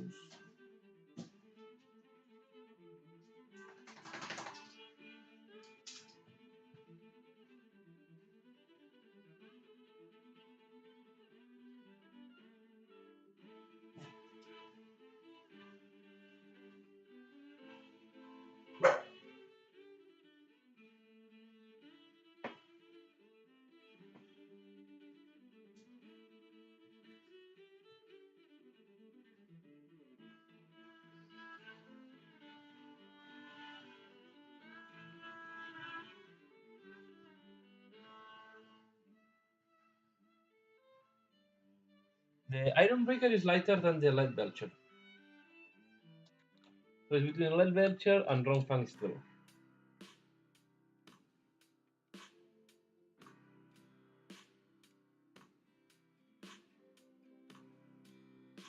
So it's for me it's a medium tone. It's very close to the old ball gun metal.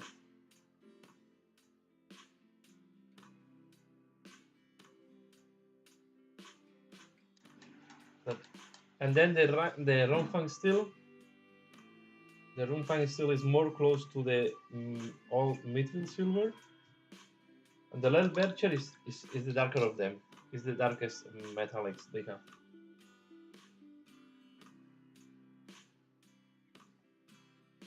I'm using more Iron Breaker than Lead Belcher normally.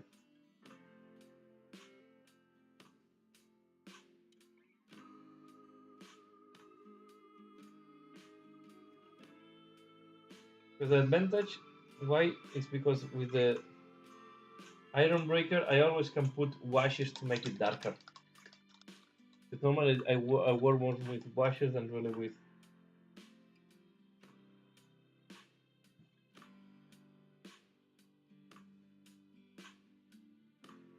a lot of highlights.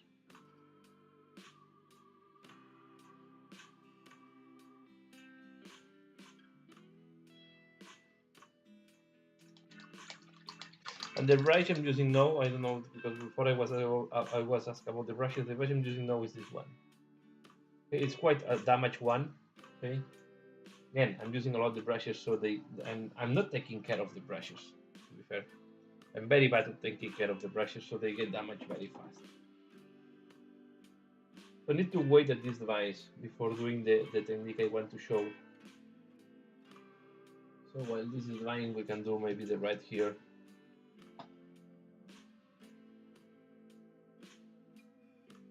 This is why I always have 2-3 miniatures painting in parallel, so I can.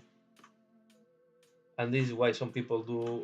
The other option is to do batch painting, right? So when you're finished with the last one, you go back to the first one. But the problem of batch painting for me is I get bored of doing always the same during the night. So I feel that I'm not advancing, and it's more motivating for me to see that I'm finishing miniatures. Although it can be slower, but normally, yeah.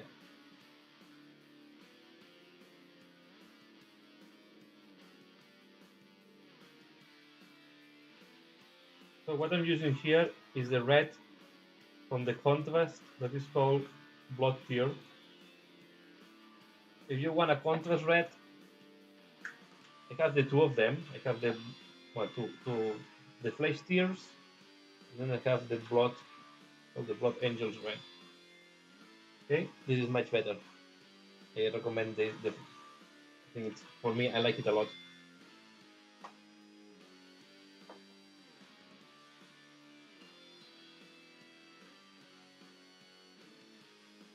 So,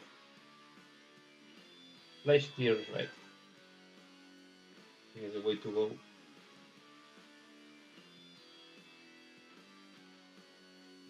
I try to apply with just in the places where I want the red. Sometimes can be tricky because there is the bones and other elements there. But I try to be as precise as possible. If I do a mistake, I'm not bothered too much.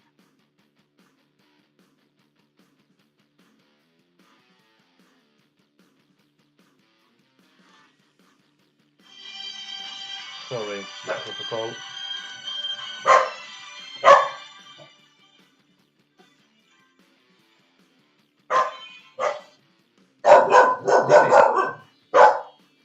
Dime. Estoy en directo. Vale, ahora vas a ir a hacer los vídeos. Vale, Esteleno. Vale. Sorry for the interruption. And also, one curious thing of my dog, he thinks that when there is a call, it's for him. This is why he's barking. He wants to be put in the phone.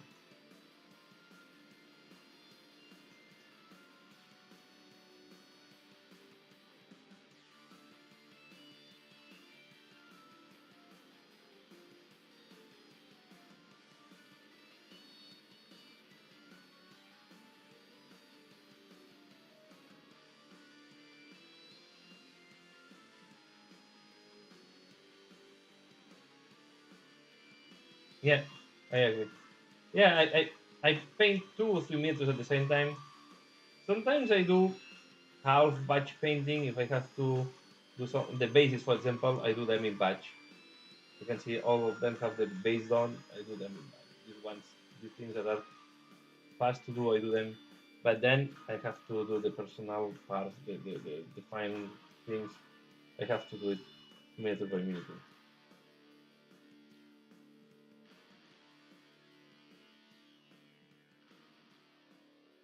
And for me, it's more motivating because I like to see finished works, right? So, so for me, it's motivating to say, oh, I have done today 1 minute, or okay, one less. So I know that it's the other way you will finish 10 at the same time, maybe in a shorter period of time, but yeah, I don't know. How my brain is working, I guess.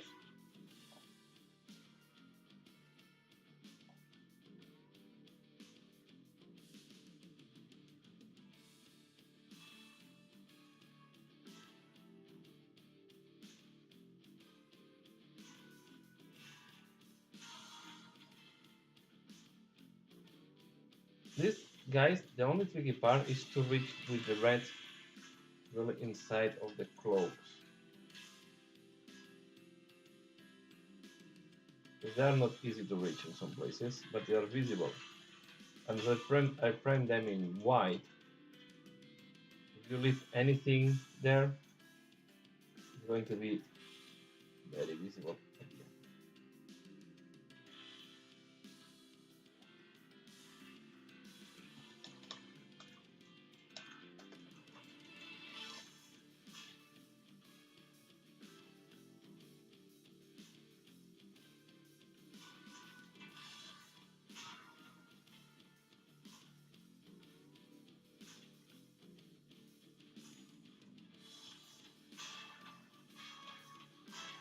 Okay, I always have the same problem. I go over the bells. It is better to ensure that I have the red well placed. I should change to small right if I want to avoid to go over the bells. I prefer to do to clean up the bells.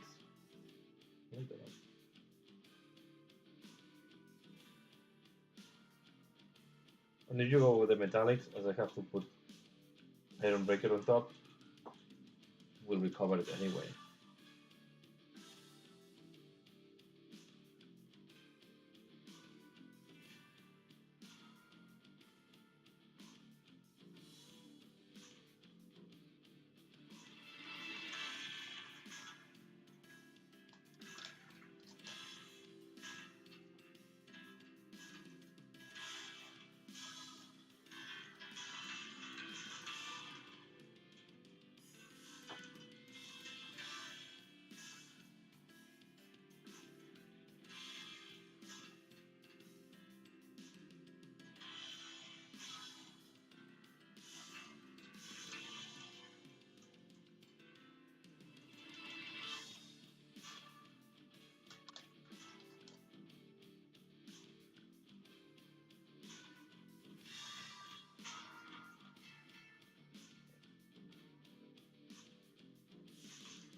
Well, it's a lot of practice, I guess, that it's give me the speed and precision.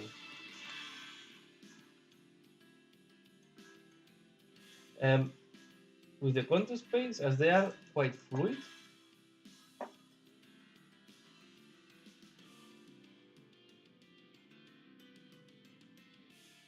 you can play with them, but you can see I'm not fully precise. The bells, I did over the bells a little bit there, but because I want to avoid to leave any white spot there.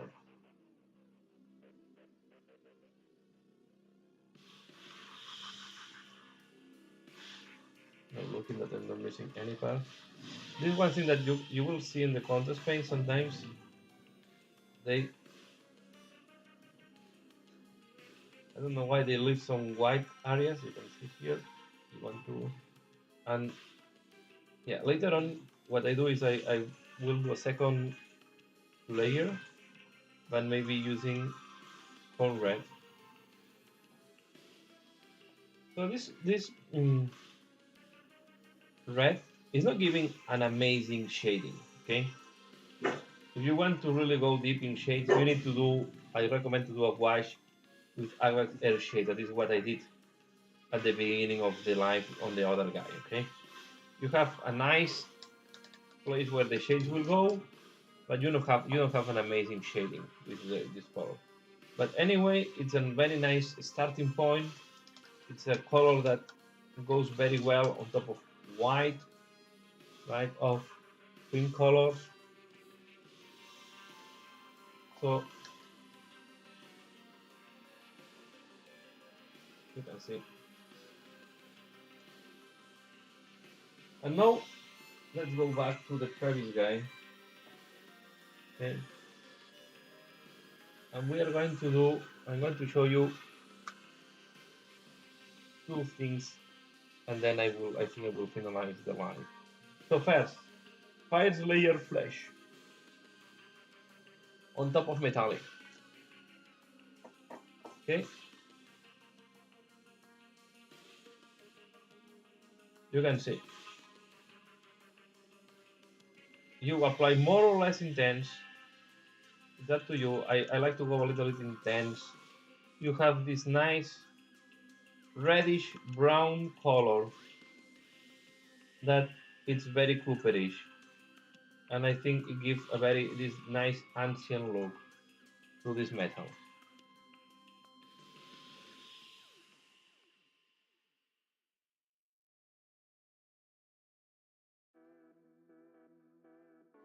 Okay, you can see.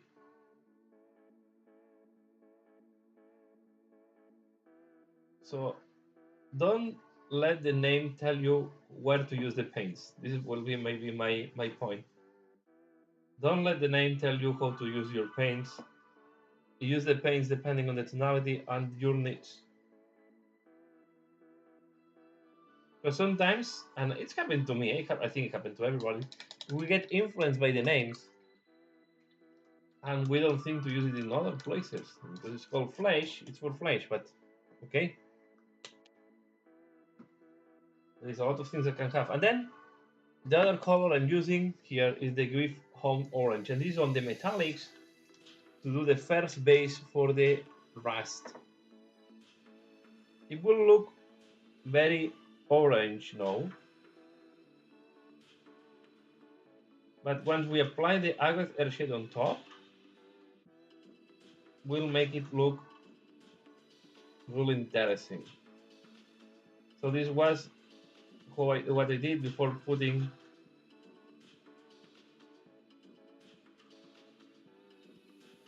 the Agrax Air Shade. Okay, you can apply it where you have holes, and then you want to go a little bit off because the Agrax Air Shade will go on the hole as well. So you want to give a little bit of orange because the oxidation will not limit to the holes, will go as well on the recesses. Just put it here and there in random places where you think the rust can go. Yeah, I really I experimented. I don't know which miniature I experimented before. and I thought to repeat it here.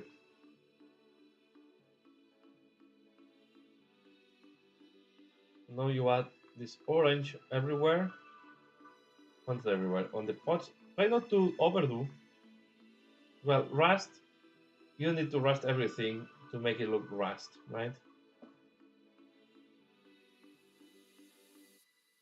Now I'm going to transform this mistake I did here, the left part of this. I did not clean it well. I will convert it in rust there. You can see. Then I will put some on the here.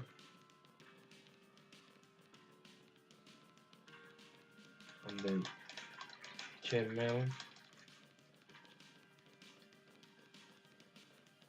And now you can take, if you want to glaze it a little bit, you can take water. Okay. But once we apply the Agriculture shade, everything will be, the orange will not be that bright anymore, right?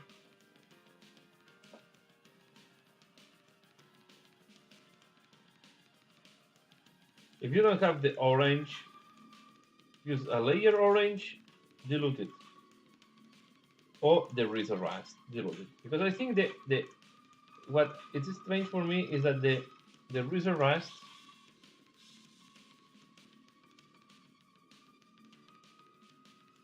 was designed as a dry paint and not as a white like the Nihilate Oxide, because the oxides will accumulate more in the recesses and really on the parts that are exposed, because exposed parts will be polished by friction, and the rust will be wrapped up. Okay, and just to finalize, I go back because here I missed this part here of the belt. I will go back to Snack Bite Leather,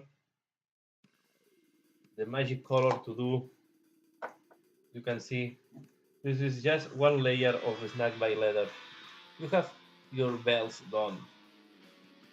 Snack Bite Leather, highly recommended. One of the best, maybe the best contrast. Is the one that works the best. Of course, there are colors that are easier to make contrast than others. The other one I would recommend a lot is the yellow contrast. It's also very good. But you can see, now this guy is almost what I'm going to do here, but I need to wait at this device is to apply Nihilate Oxide, and then we can do a wash with Agriculture shade.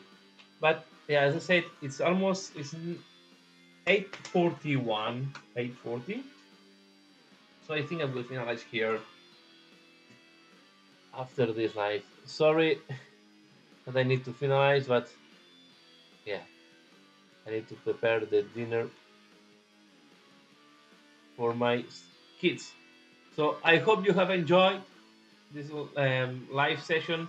Today was earlier than other times. I didn't know if I would have time in the night, so I wanted to take the advantage that I had time in the afternoon to do it. And yeah, and I want to thank all of you that have passed by. So I really appreciate that you're passing by, that you are commenting, and that you are sharing. So yeah, thanks a lot for chatting with me, painting or staying with me while I'm painting. And yeah, as usual, thanks a lot for.